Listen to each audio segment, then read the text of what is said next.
Hey, it's Chronologically Gaming, the only channel that's perpetually retro because we're playing every video game in order of release. The only place where you can find a retrospective of the entire video game industry. Welcome everyone to, at some time in August 1982, we were last playing TI Toad on the Texas Instruments home computer, the poorly named TI-99 4A, but a good version of Frogger. Let's see what our next game is, after this commercial break. Last year, this Atari. Now the kid wants a computer. A computer? Great idea. The SuperCharger from StarPath. Don't cost much. Plug it in the Atari and play SuperCharger. What a disgusting looking device. Under $15 each. And the SuperCharger comes with this Phaser Patrol game. Rocket stuff. And the kid can fight those commie mutants from space. Fight what? Because they're out there. Give your kid a... Available at fine stores. Available at fine stores everywhere. Here we go. Our next game is Phaser Patrol on the Atari VCS. Phaser Patrol is the very first of the SuperCharger add-on, or the way you could play on the SuperCharger system. Let's take a look at the box. So this is the one that was included with the SuperCharger. And you can see on the front, this is the Arcadia box. It's also by StarPath. Either StarPath or Arcadia, the SuperCharger is the new way to play on your Atari home console. So there you go. It adds the game playing power to your Atari video computer system, but you need a cassette player, and we'll explain why. Let's flip it over to the back. They show you an example of the screenshot for Phaser Patrol. Defeat the Dracon Armada in challenging realistic battle action. But down there, oh gosh, that's the whole kit. You plug in the SuperCharger to your Atari VCS. It has an audio jack cable that comes out of it. You plug that into a tape player, any tape player, and then you're going to be playing cassette tapes on your Atari. Not something that not something you've ever seen on the Atari so far, but definitely on home computers. So we're not actually turning this into a home computer. This is not the Atari home computer. This is the VCS, your console, but you're going to be playing cassette tapes for the very first time. Now, this back of the box boasts tons of stuff because this is a game we've already seen before. It's kind of like the Star Raiders or Space Combat game, but look at how much this has. And everything they're boasting on the back, they're going to deliver for this game. Pretty cool. Let's see what the other art we have for Phaser Patrol. Now, this is the box that was by StarPath. If you look in the bottom corner right here by my shoulder, Arcadia Corporation changed its name to StarPath. It's not associated with Emerson Radio Corp or its game Arcadia 2001, which is another home console we've already seen here on the channel. There we go. It's a SuperCharger game, the very first SuperCharger game. In that commercial, was that Archie Bunker that was trying to sell us the SuperCharger? It really did sound that way, right? Yes, thank you so much for hitting that like button. So what this does is the SuperCharger is, there it is, the very terrible looking device, but it's an add-on or a peripheral for your Atari VCS. It's essentially adding 6K of memory to your Atari, and that's just immense because if you remember, the original Atari only had 128 bytes of memory. That's it, 128 bytes. This thing's going to add 6K to it, 6,000. There we go. There's Phaser Patrol with the cassette and the box with the SuperCharger. It's a very clunky looking thing, but it's meant to appeal to people that don't want to pay too much for video games because each cassette was only 15 bucks. Nice touch. And notice in the ad when we saw Archie Bunker selling us, they didn't tell us what the price for the SuperCharger was. And there's the example of a screenshot to play some Phaser Patrol. So this device will not fit inside of the ColecoVision add-on, that extra peripheral that allowed you to play Atari games on your ColecoVision. It also is not going to work later on the 7800. I've heard that they found some ways to modify to get it to work, but when this first came out, this only worked on the Atari VCS or the Sears if you had the Sears version of it. All right, let's take a look at the manual for Phaser Patrol. How do we play? What is it, Arcadia? Oh, this also tells you about the SuperCharger video game system.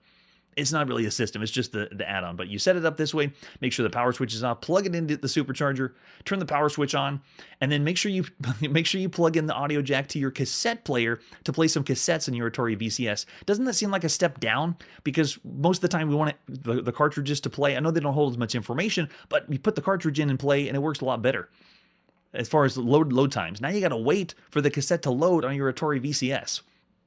Oh, yeah, it costs a lot. That's why they didn't mention the price or tell us the price in that ad.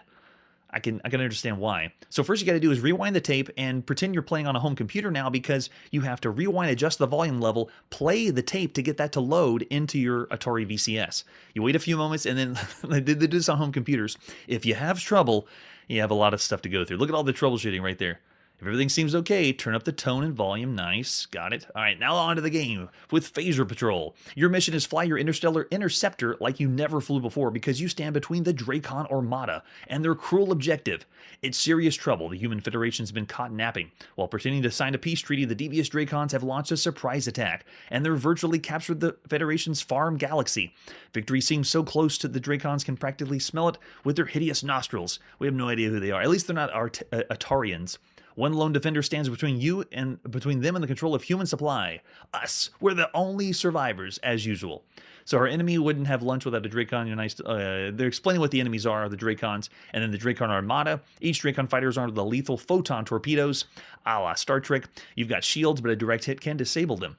So to get started, it has lots of unique features. If you've never played this before, this is very similar to another game we've seen called Star Master on the Atari VCS. But bear in mind, Star Raiders has not come out yet for the Atari VCS. We have seen it on Atari home computers and lots of variations of it, but on home consoles, there's only been a few. The sector map allows you to warp from one location of the galaxy to another, so it's kind of like a Star Trek variant, dumbed down. And then has the different keys that you're going to see on the map, like the enemy sector, friendly star bases, Dracon occupied sector, and then unknown sectors, and you travel there to see what it is. Yes. Thanks for the off-topic story in the chat. Love it. Yes, I don't know why you would want to wait for the cassette to load, but this does offer a unique video game experience. So bear that in mind when we start to play. It's going to feel a little different than the original Atari VCS. So after we do the long-range scanner, we move our cursor around using the joystick, hit the red button to go where we want. Then once we go there, the sector map flashes, and then we warp to a different place on the quadrant. After we warp there, we can decide what we do. If it's a star base, you can visit there to refuel and get some energy back. And then it's back to the action. If you want to, I think it explains all the controls, because this one is going to utilize one of of all the games we played so far on the Atari VCS. This one's going to be utilizing every single switch. So if you want to get to the sector map, you flip the left difficulty switch to position B. That'll get you to the map screen. And then, so you kind of have to have the console nearby to flip all the switches you need to. And then whenever you want to go to the main first-person view or space combat view, then you flip the switch back.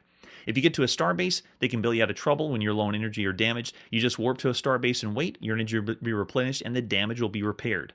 And then when you want to go back, you go to position A on the difficulty switch. So you're going to be flipping, doing all the switches on your Atari VCS.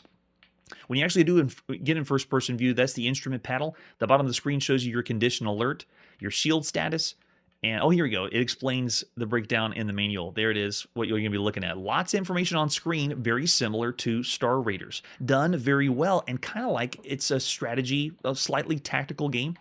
Yeah. Oh, that's true. I love Star Raiders. When we first saw it on the channel, the one on the Atari blew my mind. That was so good compared to all the other games you'd be playing on a home computer. And now we've had lots and lots of variants similar to Star Raiders. So the computer status advises you of their radar map, rangefinder, torpedo, long-range scatter status, and they're telling you all this while you're in the first-person view, which is kind of nice. It lets you know if there's any torpedoes. We have a really good radar screen on this one, energy reserve, and warping. And this breaks down everything. They tell you all in the manual. Nice touch. So we have the damage status. Oh, man, yeah. We have things go down, just like in Star Master, which we've seen by Activision.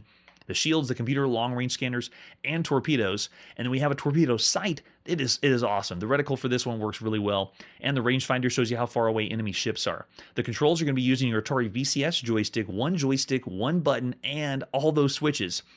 Look at that. The joystick is your left joystick only. The color and black and white switch controls your shields. So you're actually going to be flipping that to turn your shields on and off.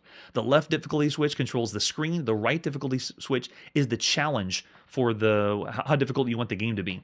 And then the game reset switch is the new game as usual, but you don't use the game select switch on this one. So I guess you don't use every switch on here. The game select isn't used at all.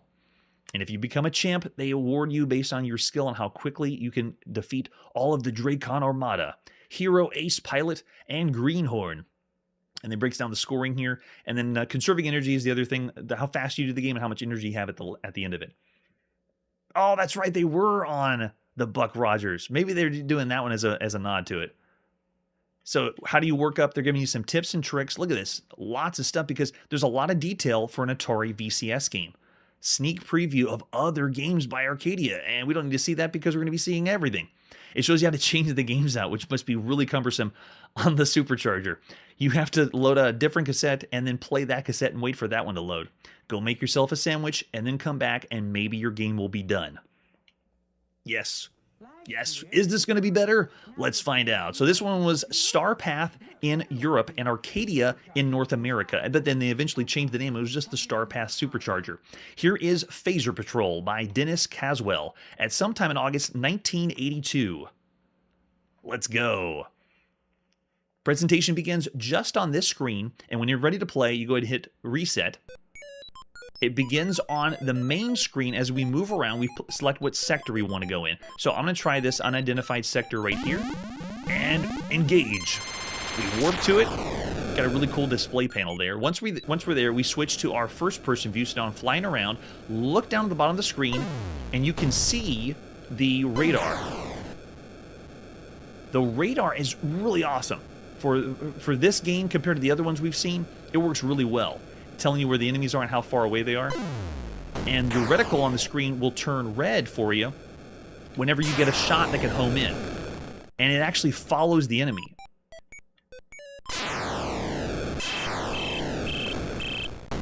Let's go. And you see our shields are wearing down on the top of the screen. I got one more enemy left. Got it. So if you hit the red button when the reticle turns red, it homes in on the enemy. Great effect. It works even better than the other ones we've seen so far on home computers. All right, so after we're done there, we head back to our map, cleared that sector away. Very nice. Let's go ahead and head over to a star base, use some of the energy, and refuel. Warp on. And then we just stand by, and it's going to be repairing. There's our shields clearing up. Very nice. And I think that's it. That's all we had damage. So we did a pretty good job last time. Okay, we'll head back to the map. Let's go to the next sector that's unoccupied with this one here. And warp. Engage. Oh, I pushed the button twice on accident. I guess you can warp twice to the same place. Okay, we're in. So we have... Oh, nothing's here. So we'll go back. So this one's clear. Let's head over to a Dracon occupied space. So warping to a new spot. And go. First person view. I'm looking down at my radar. Missed him. You gotta be really quick on the draw. There we go. Awesome. And then we got another one right here. Just get him in your sights. Once it turns red, hit that red button as fast as you can, and it's going to warp in and attach to him. Yeah, the effect of flying and first being in a cockpit, this is honestly top tier of some of the best ones we've seen so far. Not just on consoles, but just in general. This makes me think that if I had a SuperCharger, and this is the one that came bundled with the SuperCharger, you'd be thinking, I need to get every game on the SuperCharger because this is so good. We do have a little wait time, so if you miss your shot, see, I'm not timing the shots correctly. It will. Oh, I think our radar is down. No, shields are down. Okay, so that's not good. Looks like we cleared the sector though. Woof. Yeah, we made it. Okay, I'll warp our way back here and heal up. Love it. Doesn't it? It does feel kind of like we're playing an Intellivision game. So we're going to stand by, get our shields back. Oh, yeah, that feels better. Nice. Yeah, now, of all the games we played so far, this kind of game is on lots of computers with Star Trek variants. This one isn't a full Star Trek variant. It's a lesser one, more like Star Raiders. So, we still haven't seen the official Star Raiders on the Atari VCS, but we have seen games like this. Cosmic Conflict on the Magnavox Odyssey 2 has already been out, and we've seen that one doesn't compare even close to this. Star Master, of course, in June of 1982 by Activision we've seen, and then Space Spartans on the Mattel Intellivision, very highly rated one. And then we also saw recently Space Attack on the Atari VCS, which is essentially Space Battle that was on the Intellivision. Those are the real big ones, main ones we've seen so far, and that's it. This one is king. If you had anyone to get, this is the one to go, if you want to wait for the load times. All right, let's warp. I love the effect of the dash. All right, we're in. We got some enemies. Let's go. Showing up on radar. Shows you how far away they are, too. Coming up. Oh, missed it. So you got to be in right whenever it turns red. Got it. Nice. And the other thing, too, is your torpedoes, they have an explosion. If your enemy's in anywhere around that explosion, they will blow up.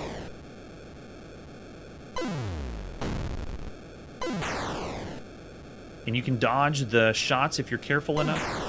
Oh, I got really lucky on that one. Let's get another one in there. Where is he?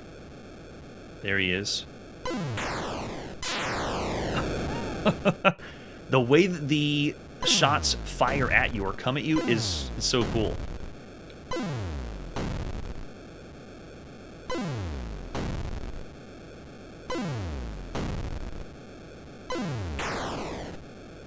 That's it, we got it.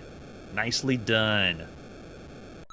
And then we're done in that sector, and you make your way around the grid, just destroying as much of the Dracon Armada as you can. Yeah, the sound effects are fantastic. This is a great way to show off the Supercharger. It's so good. It's so bad. All right, let's go ahead and head over to this sector. Warp over. Energy's looking pretty good right now. Shields are holding well. Anybody here? Yeah, we got some. Let's get them.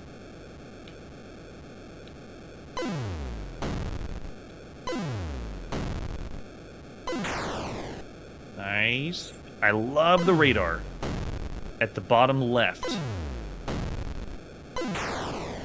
Oh, it's so great. This feels like it's a space combat game that's just a notch above how well it feels. The control is so good on the Atari VCS. So we cleared away that sector. Let's move our way over here. We're looking pretty good. And your rating at the end of this will determine how quickly you can clear everybody and how much energy you have left. How well you took care of the ship. That was a good one. Love it.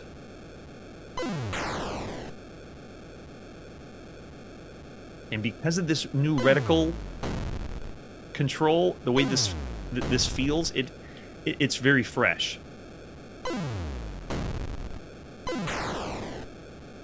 It almost feels like I'm playing a shooter from the future. Oh, where is he? And the way the radar works in the bottom makes me feel like I'm playing... Oh, that was great. Great shot. I think we got them all. Yeah, it looks good. Love it. Who knew? I thought when I was going to boot up an Atari VCS game on cassette that this would be a load of trash, but it is definitely not a load of trash. All right, let's head over to the next one. And you can see, I think we have some of the Armada. Yeah, the Dracon Armada is getting close to this side. We'll go ahead and go here. And we'll clear away some of the Dracon space. Yeah. Stand by. I think they're just going to... Yeah, they give the energy back. Looking good. All right, let's head over to this side. There was another one we did play on the TRS-80, but it didn't have... It was very similar with the map, but the way that the controls... The way the game controlled, it didn't respond like this one. And I give the nod to the sound effects, too. It works really well, like you are playing a space shooter. They obviously got the idea from Star Wars, and this is the closest thing of being in the cockpit as Luke Skywalker in Star Wars. Cleared that one away really fast. That was great. All right, let's go in. See how it homes in? Even if, as long as you hit the red button, when the reticle turns red, it homes in on the enemy. It's so cool. But if you miss them, it's still going to give you that explosion to blow them up. Looking good, and I think we got it. Nice. Yeah, we're clearing away everything. Got to check our energy. Looks pretty good. Let's go ahead and head over here because we have some Dracons going near this base. So cool. Yeah, it's very, very satisfying. The sound effects and the way it responds. And it shows you the distance, too, of the number. Let's do this. Look at that one. So cool. Yeah, whenever you get that timing right and you hit it where it's red, and then it hones in, it's awesome. Cleared it away. Looks good. All right, there you go. That is Phaser Patrol for the Atari VCS. Now, we already rated Star Master when we played it as a really good game. It was a quality title by Activision that played very similar to this at 4.5 stars. Of all the games you can play right now on a home console, Phaser Patrol actually I would consider as top tier because of that mechanic with the reticle and because of the sound effects. The whole package of a Star Raiders type game before the official Star Raiders came out on the Atari VCS. It's like a must-have. So if I would rate this, it'd be still one of the best games you could play right now on a home console, around the 5-star range, 4.5 or 5 stars. Yeah, 4.5 at least, going from Kun. Yeah, it responds really, really well. And considering the other ones we played, like Space Spartans, it did talk to you, but it didn't respond or play this well. Yeah, I'm going to have to go 4.5 stars, but I'd actually give it a slight nod to Star Master. It's still around the same range. Manly's going 4.5 as well. Yeah, it's fantastic. All right, let's see what our next game is. We're still on our Atari VCS, and this is the other release you could have been gotten besides the pack-in title on your Atari SuperCharger. This is Communist Mutants from Space. Gotta love that title. Let's take a look at the box. Oh my gosh.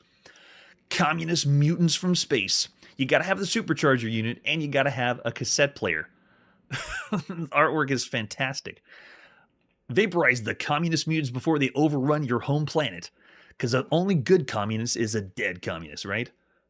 Oh, yeah. Atlas is going 5 stars for it. Yeah, very nice.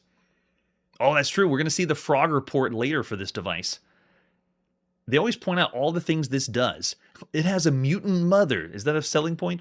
Number of player selection, difficulty selection, shield option, time warp, different game options to play. And you can see on the right side of the screen, it looks like it's Space Invaders, at least by that screenshot. They were the guys, right? Are those the same? Yeah, they were in the canteen. Yeah, you're right. They just replaced all their instruments with weapons. They were communists in the cantina and Star Wars all along? And just like the other box, the bottom left has the sticker showing that Arcadia changed the name to Starpath, not to be confused with Arcadia 2001. I'm guessing they changed the name because the home console, Arcadia, was already out. Very interesting. And we also have the cassette that you'd be playing Communist Mutants from Space. So not cartridge, we're going to pop into the VCS now. Too crazy. How do we play this game? How do we kill the communists? Please tell me. So just like the other SuperChargers, gives you instructions for how to play, install, play the tape, go get some roofing done at your house, and then come back and maybe the game's loaded. Your mission is vaporize the mutant warriors before they overrun your home planet. The enemies are evil rulers of the planet Ruski. They launch a diabolical attack. A cunning mother creature filled with irradiated vodka transforms helpless slaves captured on peaceful planets into bloodthirsty communist mutants. I can't make this up, people. The communist mutants attack like crazy, wipe out wave after wave of them, and they keep on coming. The more you vaporize, the nastier they get. You've got trouble. I love this. I think I might play this game even longer because of the title. So how do you play? The game select is your menu. You can customize different variations like other Atari VCS games. Move the joystick up and down, push the fire button to select. If you leave the menu screen for a few games, it'll self-play or go into a track mode. Nice touch. So there you go. There's our options. Players, difficulty, shields, time warp. So they give you different options. It's like an old school Atari game. I love it when they give you more options. When we began in 1977, all Atari games had variants that you could play. 50, 60, 100, even more if you're playing Space Invaders on the VCS. As soon as play begins, you'll be under attack. The mother creature will constantly try to create more communist mutant attackers. The attackers start as mutant eggs and soon hatch into nasty creatures. Hey, kind of like Phoenix. Some of the mutant eggs appear not to hatch. Don't be fooled. Don't be fooled. They're actually shield-penetrating bombs in disguise. You begin with a small reserve of anti-mutant cannons. Each time the mutants destroy one of your cannons, a reserve is called up. When the last cannon is destroyed, the game is over. You can, however, earn bonus cannons after every wave of mutant attacks. You'll never run out of ammunition, so keep shooting. Your cannons destroy communist mutants, mutant bombs, and the mother creature itself. Okay, what are they? Okay, there's the mother creature. Got it. There's the diving mutant attackers and mutant eggs, and then you get a flag if you clear the screen. Bonus cannons are awarded after every odd-numbered wave, so you keep getting lives. Really nice. And then the difficulty is level 1 through 9. Maneuverability is the speed of your anti-mutant cannon with difficulty switches. Your shields are activated by pulling back on the joystick. You can use shields only once until a new wave appears. Oh, that's tricky. So be careful, don't pull the joystick back or you'll use shields on accident. We have Time Warp, which you can activate pushing forward on the joystick, all right, and then Penetrating Fire, Guided Fire, and then multiplayer games. Players 1 and 3 share the left joystick. Players 2 and 4 share the right joystick. Number in the left corner indicates which player is up. Okay, I got to change that. I didn't know this was being played, but you share where one player is going to be moving and one's going to be shooting. I think that's what they mean. So it's technically only two joysticks you can use at the same time. And then they have, again, previews of the SuperCharger. Love it. So cool. Yes, keep it coming, Manly. I love it. So this one, again, was available in Europe as well as North America. Let's play Communist Mutants from Space by Stephen H. Landrum at sometime in August 1982 on your brand new SuperCharger add-on. Oh, this one still has Arcadia. So there's another one you can get. It'll say Star Path whenever you play the game. All right, let's do this. I want to see some communists. Let's do it. All right, yeah, it is exactly like we're playing a Phoenix variant, or it actually reminds me more of Galaxian. But we've seen other games in the arcade do this, where it's eggs at the top of the screen, and they grow or change into different enemies. Larva. Oh, they got me on that one. We can get the Communist Mother at the top. Yes, got it. I can only fire one shot at a time, just like Space Invaders. So you gotta be a little careful of your shot, making sure it gets on or not. Almost there. Nice, got a bonus ship, I'll take it.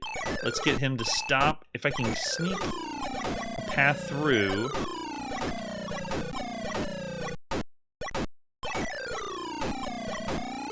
This is not to the same level as Phaser Patrol for the Star Path, but this does have a good quality to it. This doesn't feel like just a normal shooter that we've played before. And offering different game variations is a nice touch, very fitting for the time. So if we never take out the Mother Communist, that means they're just going to keep making more and more enemies for us.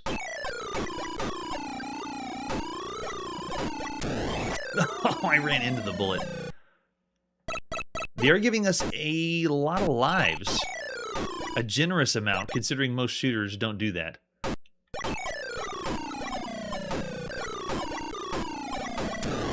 Wow. The way that they come down on you is very well done. It's actually a little closer to Galaga, which we still haven't seen anything remotely close to Galaga. And by that, I mean there's nothing that's made a game where you get your ship an attractor beam sucked up and then get double firepower. No one's tried that. Because they're coming down, actually homing in on my location. Which is well done. I gotta get that. Come on. It's like almost shooting the UFO in Space Invaders. You gotta sneak it by. Got it, finally. Once you take out the mothership, then they get angry and they start coming down. So all those commies. Kill them. Kill all the commies. Oh, man.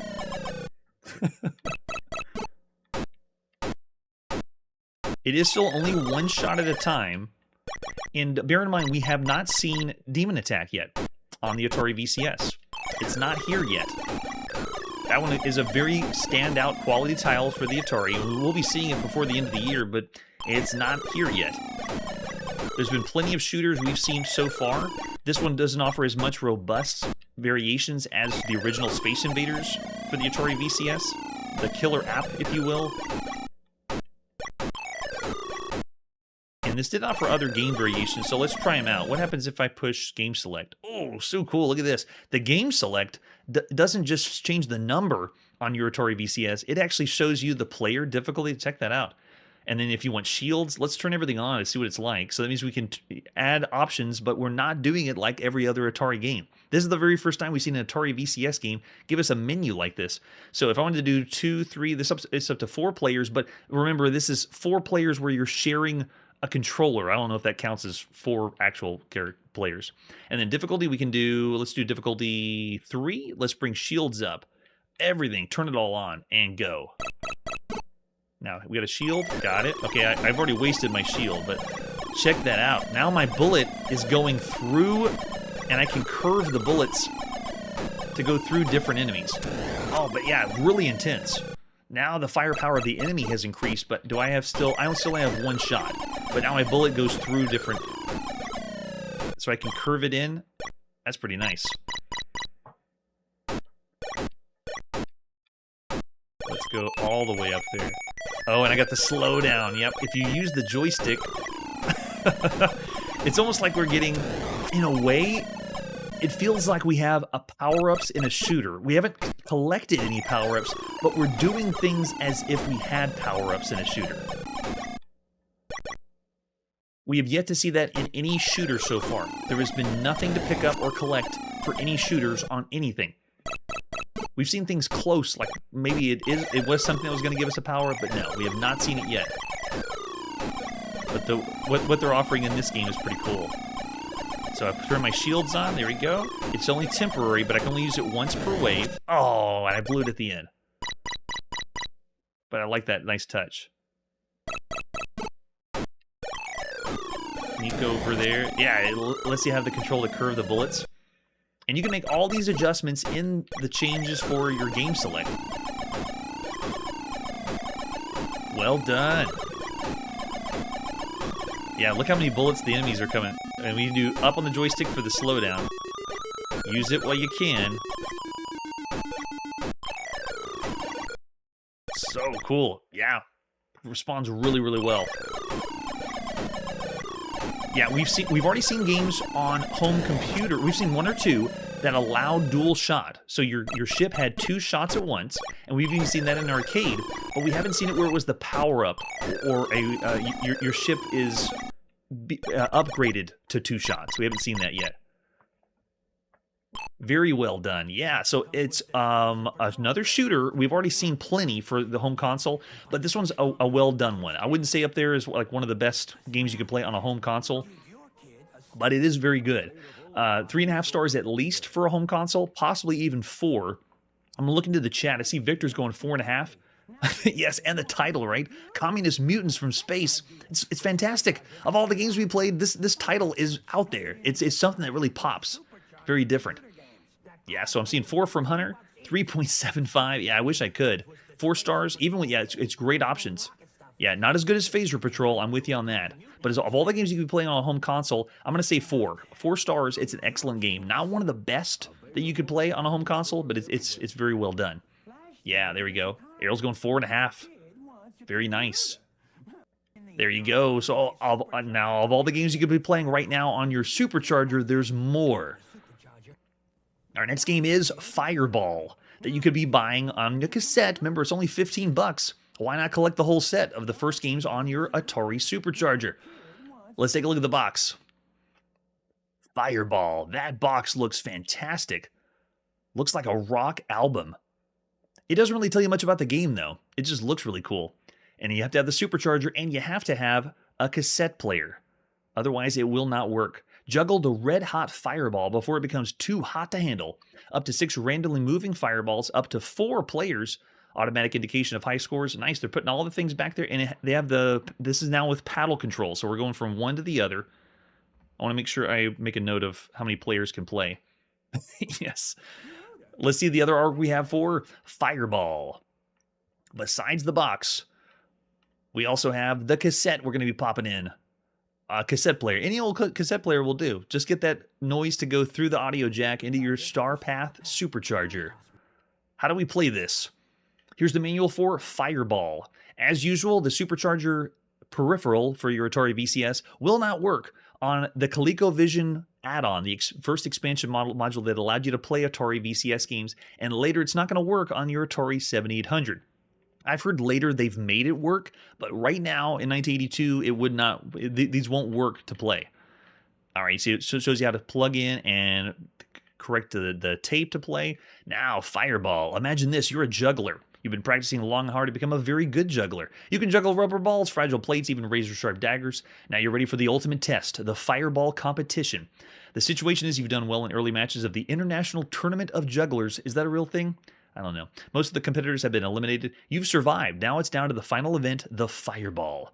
Your objective is catch the blazing fireball and hurl it back at the wall of blocks. Rack up points by smashing blocks and clearing the screen, and prove your skill as a juggler by keeping a number of fireballs in the air. First 1, 2, 3, and 4. You have 5 tries just in case it becomes a little too hot to handle. You move left and right on the bottom of the screen using standard paddle controllers. You get too close to failing a fireball, you'll be able to catch it with the closest free hand. Press the red button, and you'll hurl the fireball back toward the blocks. It'll travel at an angle toward the side of the hand holding it. You can hold 2 fireballs at a time, but not for long, and you'll hurl it back. Choose not to catch the fireball, and you want to deflect it back immediately. Okay, so it's a Pong game, or a Breakout game, but done a different way. Something we haven't seen before, at least Breakout done like this. Yes, right? They're turning the Pong or Breakout into juggling. Nice touch. Each time you eliminate a set of blocks, another will be added to the game. So it shows our score and number of players there. On our Atari VCS, we use the game select switch to show how many players.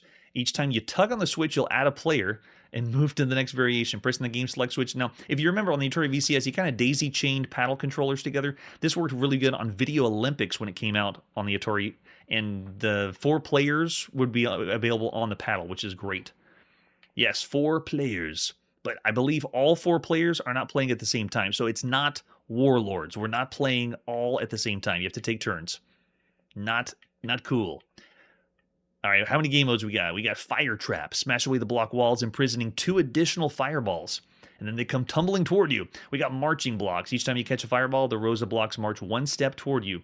You'll be able to free fireballs trapped between rows of blocks, and every once in a while, a mystery fireball appears. We got Knock-a-Block, the variation for beginners or warm-ups. Blast away the block, so it's like Breakout. Yeah, so we might try Knock-a-Block first. Then we got Migrating Blocks.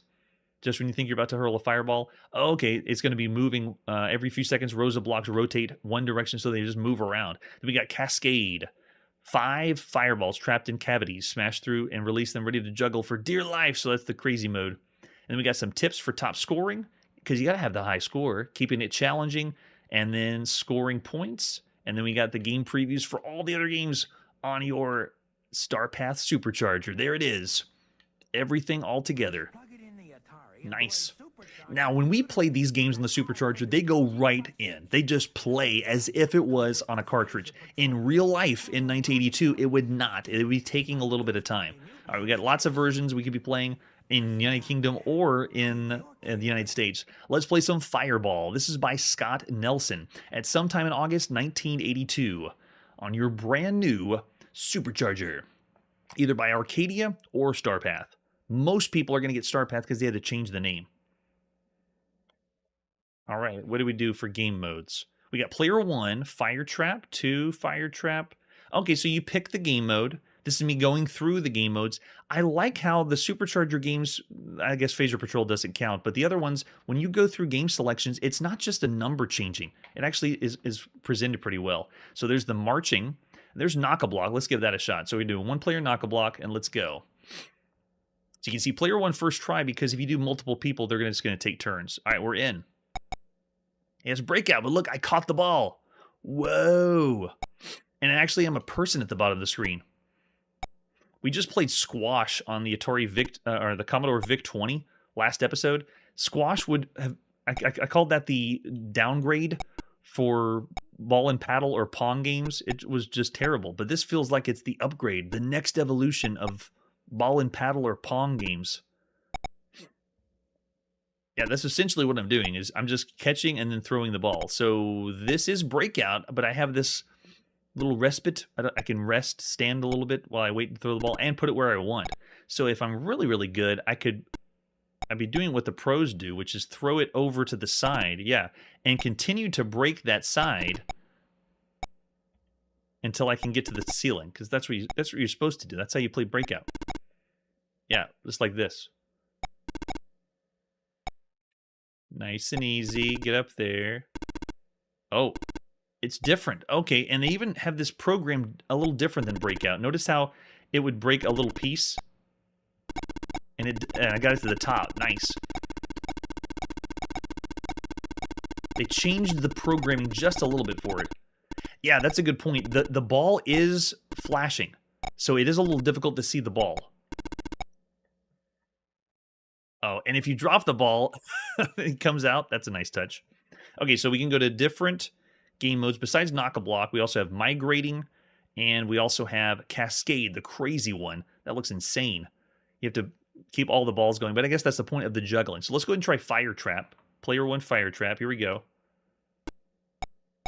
Yeah, I'm getting blinking on the ball, at least the ball that's being thrown. So it's a little difficult to take a look. Let's get it to the top. Okay, we got another ball up, so now we got to keep 2 balls going, because if any of them drop, then that's game over. Oh, like that. No! That's kind of what it is, Victor, yes. All right, let's do it again. Toss it up. Nice and easy. Let's go. Depends on what hand you catch it on, and that's how it's going to come out. So you can catch 2 balls. See, I just did that one. Got it. Toss them out there. Yeah, I still think this one would be just a notch above the evolution of breakout games. It's much better than squash we played before, that's for sure. Any game that does, let's just bounce a ball against a wall is just annoying. Oh, and if you drop it, nope. The flashing ball is difficult to see, though. So there you go. Fire trap, marching, and let's do the crazy one. Let's skip that and skip migrating. Let's do cascade. Here we go. It's doing the same amount of flashing no matter how many balls are on screen at once. Nice and easy. Let's see if we can get it to go at the top up there. So it's still essentially just breakout.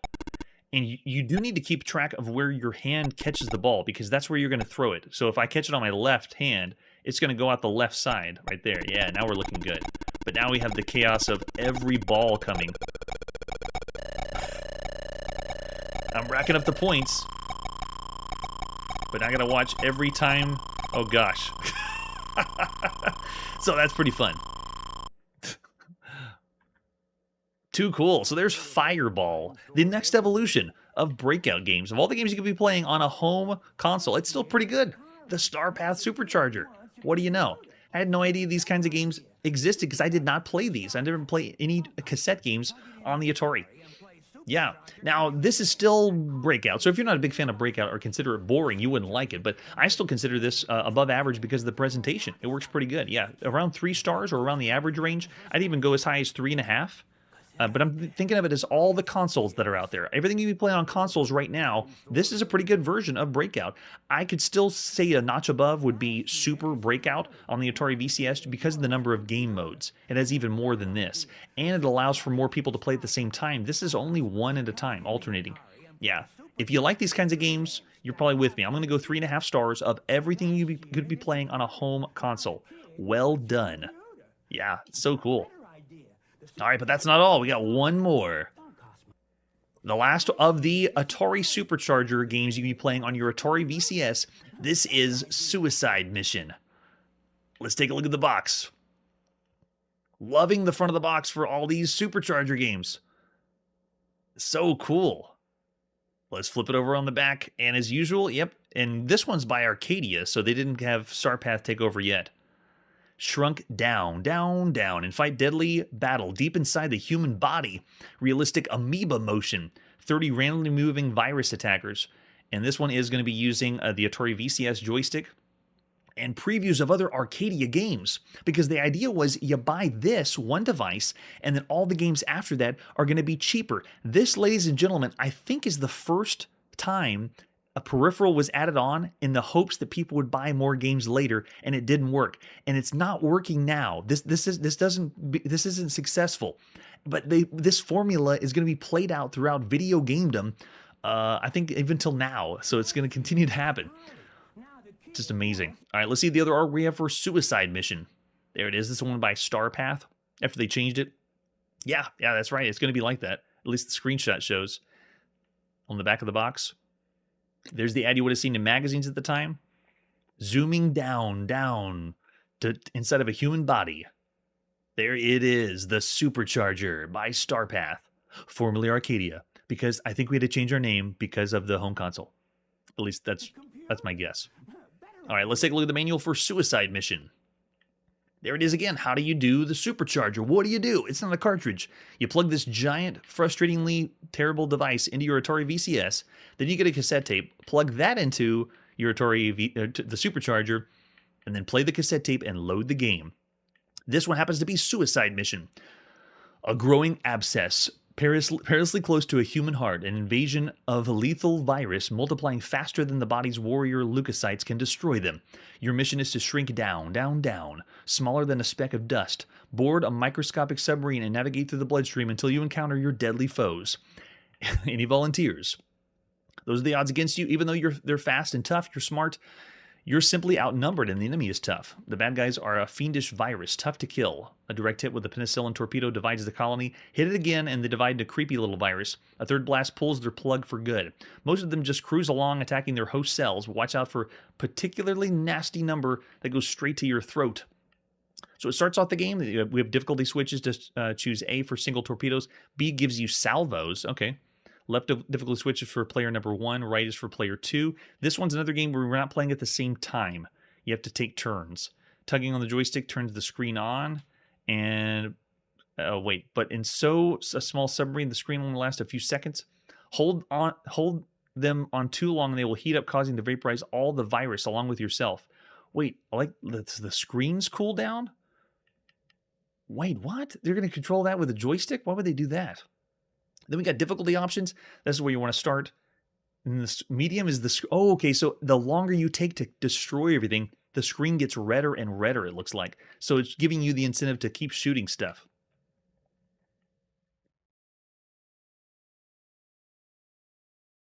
There's our enemies. We got Viral, Sub, Creepy, and Deadly.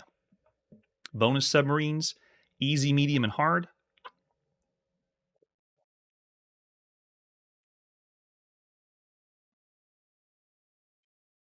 And as usual, SuperCharge game previews for all the other games on your SuperCharger. We also got the other versions in Europe and in North America. Let's play some Suicide Mission. Doesn't sound very appealing, though. This is by Stephen Landrum and Steve Hales at sometime in August 1982 on your Atari VCS. Here we go. Whoa, the flicker is real. I can't believe it. It's doing this pseudo... It's hard to describe. It's like you're doing dashes instead of a solid pixel on the screen. It's a way to get higher resolution on the Atari VCS, but you're suffering because you get more flicker. All right, let's see game modes. Player 1, there's player 2. Do they play at the same time? Let's see.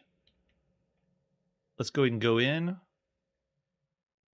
Oh, so maybe we have both joysticks plugged in, just in case.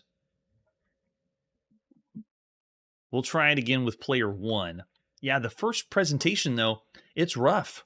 The way that this game looks is just a lot of flicker. I can imagine you having eyesight problems. All right, let's go in with a player 1 game. Oh, yeah. It sounds and looks like asteroids. However, I don't have the same physics as asteroids. Whenever I move around, look, it's like it feels more like I'm driving a tank rather than flying through space or inside the human body as they're trying to portray here. It's still playable, though. It looks like asteroids, but it plays not the same.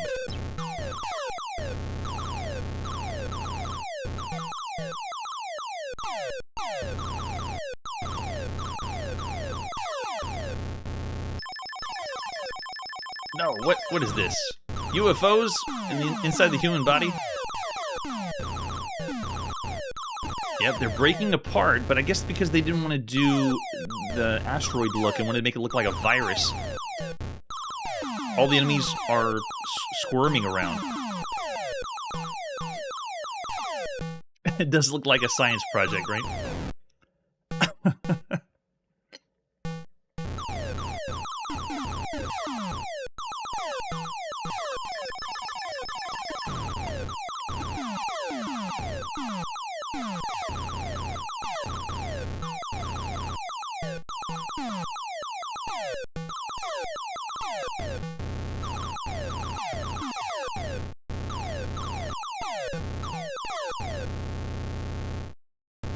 Nice touch, changing up the color of the screen.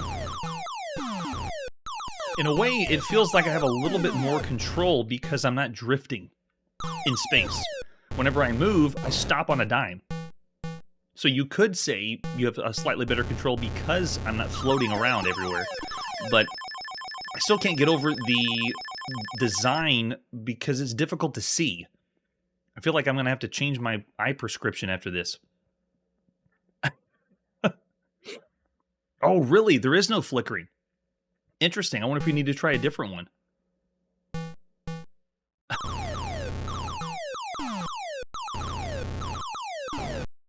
Just to be fun, just for fun, then let's try something out. Let's go with a different one and see if it responds the exact same way, just in case. Oh, and if you think those sounds are obnoxious, it's pretty much the same. Yeah, it might just be that. We'll have to revisit this one if that's the case, where it's not emulating it correctly. If anything, I'll include some links down below of other gameplay to get a true experience, but it is obviously Asteroids, and we've seen and played Asteroids before on Atari home computer and the Atari VCS, and then tons and tons of Asteroid variants. This originally was called Meteoroid when they were making it. Yeah, I'm using Stella for this one. Atlas is already going 2 stars for that. Whether there's flickering or not, Suicide Mission, of the 4 titles we've seen by Starpath, this one for the SuperCharger doesn't deliver as high as the others. I'm going to have to say it's around the average range. The one thing is, when you play an Asteroid game, you kind of want the physics and the gravity, and when this one takes it away, it doesn't feel like you're flying or piloting a ship. Errol's going 3 stars, and I'm going to say that as well. I consider this fairly average for all the games you could be playing on a home console. 3 stars for Suicide Mission. All right, after that, that would end the first round of Atari SuperCharger. Yes, right? Now, thankfully, you didn't get this one on the Atari SuperCharger. You got Phaser Patrol that came with it. This is one you would have bought extra, but compared to the other 3 releases, this one is more lackluster.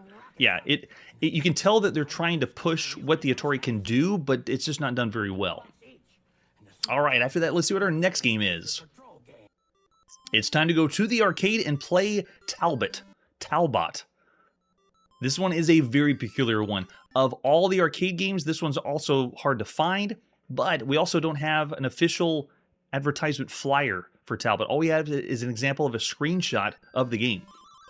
We're going to the arcades to play Talbot, developed by Alpha Denchi, published by Volt Electronics at sometime in August 1982.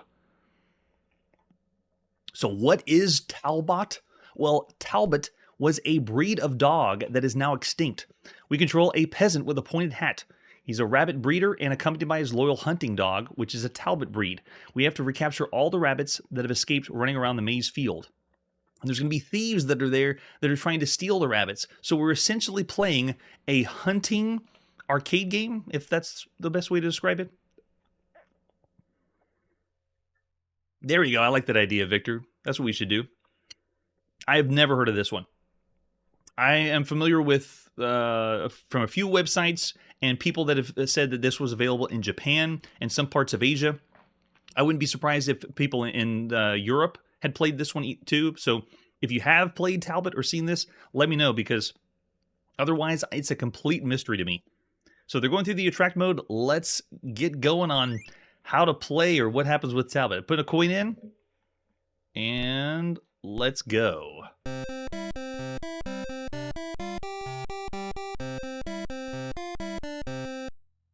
It is a maze game. So I'm the guy in the red hat at the bottom. I'm supposed to just collect rabbits.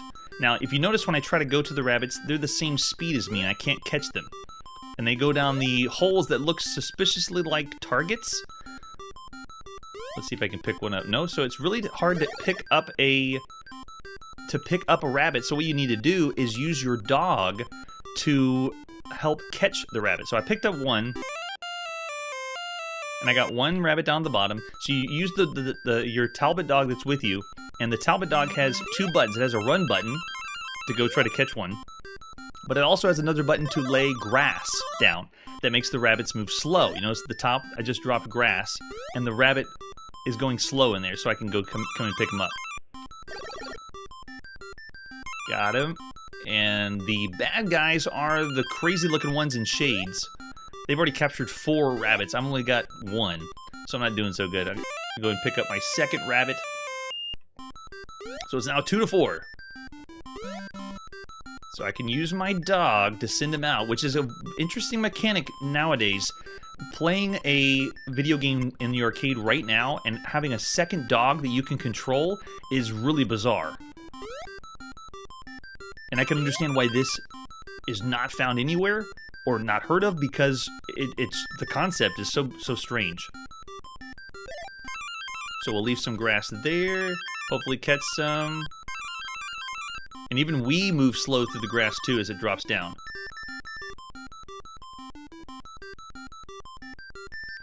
What is that, coffee? I don't know what happens when I get the coffee. Oh, it's fuel. Wait, what fuel? Is this scramble? We need fuel?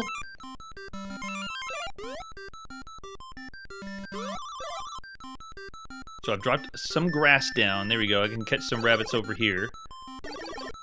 Can I get 2? I can. Nice. So I can pick up 2 rabbits and bring them down here. But I'm doing terrible. Compared to the bad guys at the top of the screen, they have 6 rabbits to my... Nice. So I have 4. We'll still keep going. I got some caught in the grass on this side. So you're laying traps, or having the dog lay traps by creating grass to slow the rabbits down so you can catch the rabbits and then bring them back to your stall at the bottom. Bizarre. Yes, right? Yeah, the coffee works great. I move a lot faster. I can go catch some rabbits. Now I want to see, can I go to the top of the screen and take out the... I'm going to go steal their rabbits. Yes! They haven't tried to steal mine. I can only steal one of theirs at a time, though, it looks like. Oh, the one guy doesn't like that. He's running down really fast. What a bizarre idea, though. Of all the games we played in the arcade, this is taking a nod from Pac-Man and other maze games, obviously, but the idea of having another character, or the dog that you move around, and the only other game I can think of that's even remotely close to this was the sheepdog game that we played on the ZX Spectrum, which is a type-in game, so this is crazy that this is in the arcade. Yes. Oh, yeah, the dog's dropping fertilizer. That's what it is. No way, look, they're doing lock and chase here. What is this? That's the same kind of barrier that you'd have to walk through in lock and chase. Oh, the coffee, gotta go get that coffee. A very slow pace compared to some of the other games we played in the arcade, that's for sure. Spill the coffee, get some fuel, nice. Let's lay some grass here, and some there, and see if we can get some rabbits to come down. And the laying traps is kind of reminiscent to Hayunkyo Alien. A top-down maze game, you have to trap, or lay a trap for enemies to fall in, so you can see I'm dropping grass down for them to get caught in, but it's all random where the rabbits are going to go. Oh, that's a good point. We've seen home console games better than home computer games.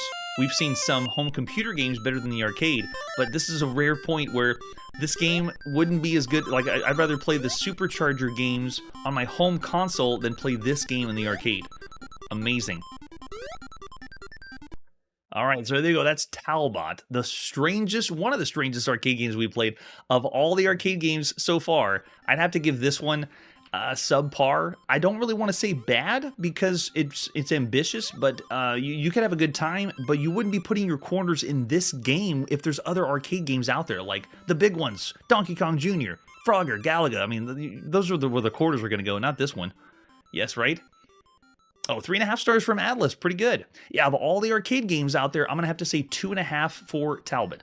Slower paced. The mechanic doesn't work particularly well because of the randomness of the rabbits, and because you're going against the 2 computer characters. If you put in and do 2 players, you're just going to take turns. So it'd be cool if it was the second player controlling the bad guys and you're trying to steal rabbits from one another, but it doesn't do that. Oh, nice. Underhill 19.7. I'll take that. Too cool. All right, that's where we got to put our video game playing on pause. Hit the break key. Tune in next episode where Avalon Hill tries their hand at roguelikes. That's it for today, and like I always say, if they keep adding expansions to the Atari VCS, maybe it will last forever. Hey everybody, thanks for checking out the channel and joining me on my quest to play every single video game in order of release. We'll be streaming live every weekday at 9 p.m. Central, so join us and let us know if we missed any games along the way. This video would not be possible without Launchbox, RetroArch, and MAME. Tell all your friends there's some crazy guy named Chronologically Gaming trying to play every single video game. We have links down below that'll send you to places like our Discord and Patreon, and one that says all the video games we've ever played. If you go there, it's a list of everything, and you can click right to the game you want to see. Chronologically Gaming is the name to look for. We are perpetually retro, and we will catch you next time.